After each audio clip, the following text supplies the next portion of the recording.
Yes. Who's the hardest? Yeah, as you know, who's the hardest? We got Randy today. Well got my bro. What's going on, G? Bro, I'm not even gonna lie, right now today, it is a pleasure to be in your presence, my bro.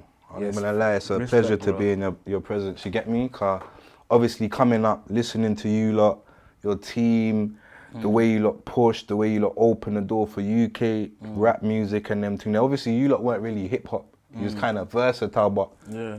you lot opened the door for, man, you made it possible for it to be the way it is now in the music game, you get me? Yeah. Well, funny you say we weren't, like, we started off very hip hop. Like, you get me? When we first started, we were a rap group, innit? So me, my brother J-Rock, and my big brother Debo, we were a group. We just made rap, like, gangster rap, if you like, yeah.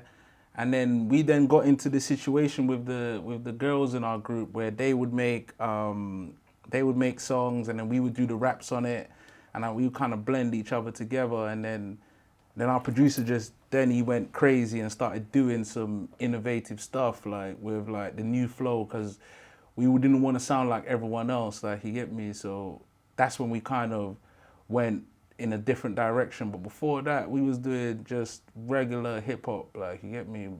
And if you listen to the bars on like our first singles and that, like, they're not pop bars, like, you get me? Like, we're Yeah, I talking know. about switching chicks and You talk, things. I noticed that because I was gonna touch on that. I noticed you lot were talking about Gucci, Benz's, diamond rings. Yeah. Before Gucci was like readily available. Do you know what I Yes, mean? It yes. wasn't like that back then. For people Yeah. that know, back then it wasn't the majority when Gucci or Versace was the minority. Yeah, So it was when you aspirational, like, you get me? Back then, like, we just wanted to be different, you know?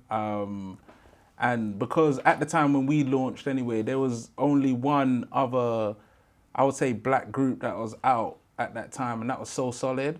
And they had like the streets locked, right? So we couldn't do another version of So Solid. yeah, So they we had to their do- avenue. They had their Yeah, they had the avenue, they had the streets like kind of locked down. So we couldn't do another version of that. So we had to think, how can we stand out? Like, do you know what I mean? Big How up can we Mega be them. different?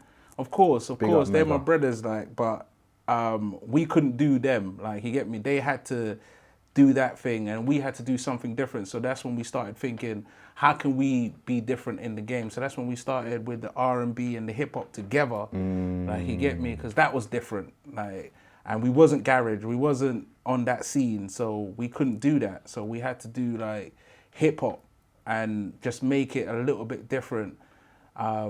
So that's when they started coming up with different kind of beats. Like the new flow beat is different. Like if you played it now, like you would not hear anything like it. It's got like a poppy vibe to it. Yeah. Yeah. It's not even pop because I can't even hear anything like it now. Like, but it's just had a bop to it. And then we just decided to mess with it and do something with it. Like right now, if like most artists that are out, if you played that beat to them, they probably wouldn't want to touch it. Like, you get me? Because it doesn't fit into what everyone is doing. And so we kind of like that idea of not fitting in. Like, you get me? Outcast kind of vibe, and we went for it, and I think it done really well, man. So where did the name stem from, Big Brother? It came from our first CD that we released. So how we started was we were a collective of artists, yeah. So like I said, me, J-Rock, and my big brother Debo, we were all in one group together called Out for Justice. And you guys all from Brixton as well, the same Brixton. neighborhood? Yeah, we were all from Brixton. J-Rock was from Brockley, but we were all basically from the South London area, so Brixton.